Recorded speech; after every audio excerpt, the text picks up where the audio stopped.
Salam geng, racun kali ni kan finally Google Pixel 11 series dah pun rasmi dilancarkan dan Google terus bagi kita 4 model daripada Pixel 11, 11 Pro, Pro XL dan juga Pixel 11 Pro Fold yang mana harga untuk pasaran kita ni kan starting 3999 sampailah cecah RM8,000. Tapi persoalan ni sekarang ni kan, apa sebenarnya yang Google upgrade kali ni berbaloi ke korang beli kan? So kalau korang dah bersedia, jom kita mulakan racun sekarang.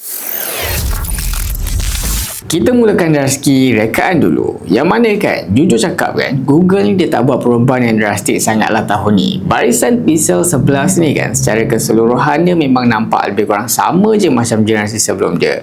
Google masih kekalkan identiti Pixel lah dengan kamera bar yang memang dah jadi trademark dorang ni. Cuma kali ni, kamera bar tu, dorang reka semula lah supaya nampak lebih kemas dan profil pun lebih nipis tau. Body pula menggunakan kemasan premium lah dengan front metal dan belakang matte tu untuk model Pro. Untuk Pixel 11 biasa dia dapat polish back tau. Dan untuk ketahanan, semua model Pixel 11 ni kan memang dibina untuk penggunaan harian dengan IP68. Tapi ada satu perubahan yang agak menarik dekat kamera bar, terutama untuk model Pro. Google dah buang temperature sensor yang sebelum ni kita jumpa dekat Pixel Pro tau. Sebagai ganti, Google perkenalkan features baru yang diorang panggil highlight. Dan honestly, features ni memang nampak macam Google ambil idea daripada notification LED zaman dulu tu, tapi dia buat versi yang lebih moden. Highlight ni basically dia ni lampu RGB biasa je lah kan dekat modul kamera, yang mana dia akan menyala untuk bagi indication tertentu. Contohnya kalau ada panggilan daripada kontak favourite korang, kontak tertentu, atau bila Gemini sedang berinteraksi dengan kita ni kan, phone boleh bagi signal dekat belakang tanpa korang perlu buka skrin. Benda ni actually bukan killer features tau, tapi dari segi identity memang menarik lah, sebab Pixel sekarang dia ada satu lagi elemen visual yang unik. Dan untuk tertanya kan, highlight ni dia bukan dekat Pixel 11 biasa je. Google letakkan features ni pada ke semua model Pixel 11 series tahun ni. Dari segi display kan, Pixel 11 ni dia datang dengan skrin bersaiz 63 inci dengan peak brightness boleh pergi sampai 3000 nits, yang mana saiz dia saya rasa memang sweet spot tau, tak terlalu besar dan tak juga terlalu kecil. Senang lah korang nak pegang dan masih cukup besar lah untuk tengok konten. Yang mana saiz ni actually sama dengan 11 Pro tau, cuma panel dia lebih advance sikit dan brightness pun lebih tinggi. Dan kalau korang rasa tak cukup 63 inci, nak lagi besar, diorang datangkan dengan Pixel 11 Pro XL, yang mana skrin dia 68 inci. Dia punya brightness pun sama 3600 nit. Manakala untuk full pula kan, bila korang tutup, saiz dia lebih kurang 65 inci dan bila korang buka 8 inci tau. So dari segi display, Google memang dah jelas lah dia pecahkan target untuk setiap model.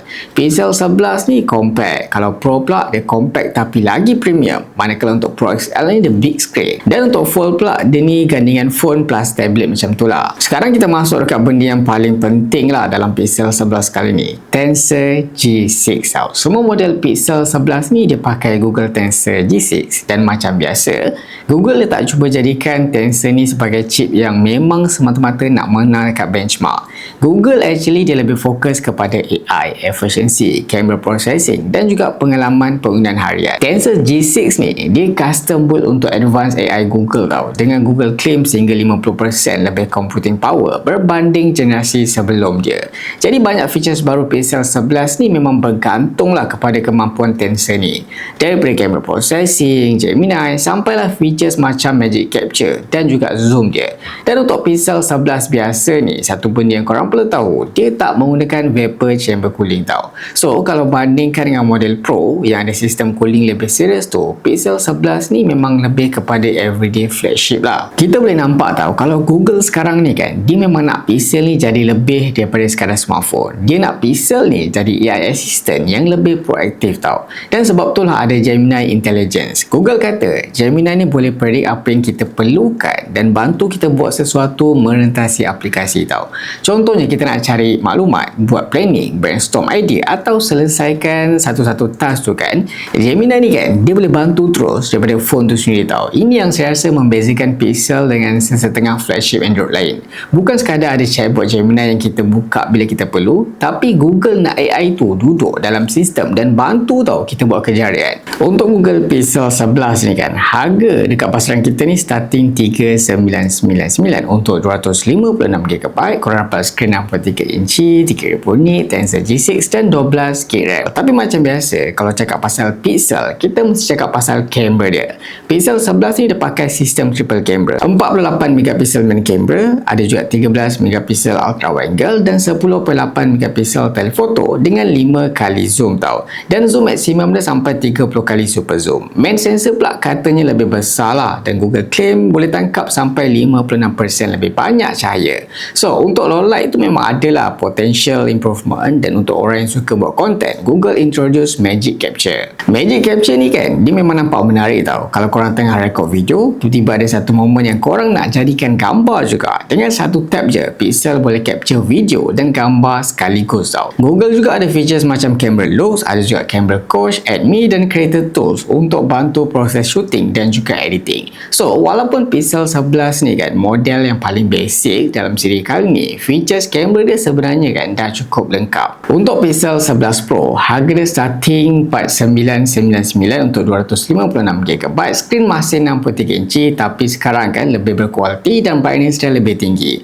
RAM pula sampai 16GB dan Google tambah sistem cooling yang lebih serius lah untuk model Pro. Tapi perbezaan yang paling besar tu ada dekat kamera. Untuk 11 Pro ni, dia datang dengan main kamera 50MP, 48MP ultra wide dan juga 48MP telefoto. Telefoto ni dia 5 kali optical zoom dan super resolution zoom boleh pergi sampai 120 kali pro zoom. Dan Google sendiri memang dia gunalah kemampuan Tensor G6 ni untuk bantu proses zoom sejauh ni. Yang mana untuk 120 kali zoom tu memang dia bukan optical lah. Sebahagian besar kan kerja dia tu memang datang daripada computational photography. Untuk Pro Series ni, Google juga ada introduce instant night sight tau. Google claim proses night sight sekarang ni kan lagi pantas tau, boleh pergi sampai 45 kali lebih laju. So dalam keadaan low light tu, kita tak perlu nak tunggu terlalu lama lah untuk dapatkan shot tu. Untuk video pula, 11 Pro dan Pro XL dia support 8K video plus video boost dan juga Pro stable video. Ada juga Pro controls, high res sampai 50MP,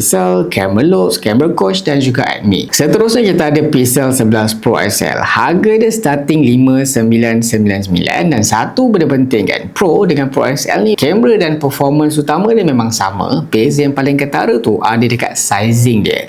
Untuk Pro 6.3 inci, manakala untuk XL ni 6.8 inci. So kalau korang suka phone besar kan, nak edit content atau multitasking, XL ni memang lagi selesa. Bateri pun lagi besar dan charging wide dia boleh capai sampai 75% lah dalam kira-kira 30 minit je. Untuk model yang paling mahal semestinya Pixel 11 Pro Fold. Harga dia boleh pergi sampai 8,000 lah untuk 256GB. Bila korang tutup tu dapat saiz 65 inci, bila buka tu saiz 8 inci. Dan ini bukan sekadar skrin besar lah, Google memang fokus pada multitasking. Bila buka skrin besar ni kan, korang boleh guna split screen, drag and drop antara app dan sehingga beberapa floating app lah. So korang boleh buat kerja yang lebih kompleks tanpa rasa macam menggunakan phone biasa. Dan bila dilipat tu, ketebalannya sekitar 10.14mm.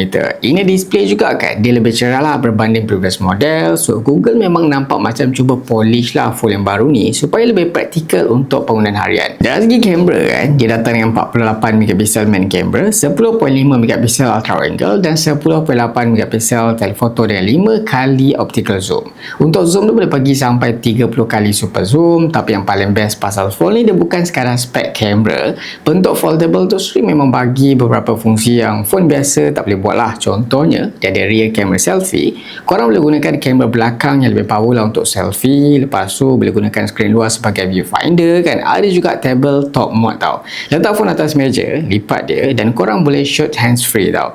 Untuk family pula ada Made You Look, yang mana kan boleh bantu tarik perhatian budak-budak lah supaya tengok kamera. Yang ni memang features yang memang masuk akal lah untuk sebuah foldable. Dari segi bateri kan, Pixel 11 Pro dan Pro XL ni Google claim 30 jam lebih lah bateri life dia. Untuk Fold pula Google claim lebih kurang dalam 24 jam lebih lah, termasuk penggunaan dual screen. Dan satu lagi benda yang saya memang suka pasal Pixel, 7 tahun software update tau. Google bagi OS update, security update dan Pixel drop selama 7 tahun. Sekarang kita akan recap baliklah harga dia kan ke semua model ni. Starting 11 tu boleh pergi 4,000, 11 Pro 5,000, 11 Pro XL 6,000, Pixel 11 Pro Fold boleh pergi sampai 8,000. Pre-order dia actually dah start dah dan jualan rasmi untuk pasaran kita bermula 20 Ogos 2026. So apa komen korang? Mana satu pilihan korang? Overall, saya rasa kan Pixel 11 series kali ni dia bukan upgrade yang Google cuba buat dengan ubah semua benda tau. Dia lebih kepada macam refinement je lah. Design masih Pixel, kamera bar lebih kemas, Tensor G6 lebih powerful, AI lebih integrated. Kamera Pro pun kita nampak makin serius dan Google mula bagi features baru macam highlight yang bagi Pixel tu dia lebih terselah lah dia punya identiti. Cuma saya rasa menarik jugalah sebenarnya Google buang temperature sensor pada model Pro dan gantikan ruang tu dengan benda yang jauh lebih visible dan interaktif. Sama ada highlight ni kan, dia memang betul-betul function atau sekadar gimmick, yang tu nanti kita akan test. Dan yang paling penting, harga untuk pasaran kita starting RM4,000. So saya nak tahu pendapat korang kan, untuk ke semua model ni, kalau duit tu tak jadi masalah, korang akan pilih model yang mana? So rasanya sampai sini dulu video kita untuk kali ni. Kalau korang suka video ni, jangan lupa tinggalkan like, share, komen dan juga subscribe. Jumpa lagi di racun seterusnya. Assalamualaikum dan stay tune.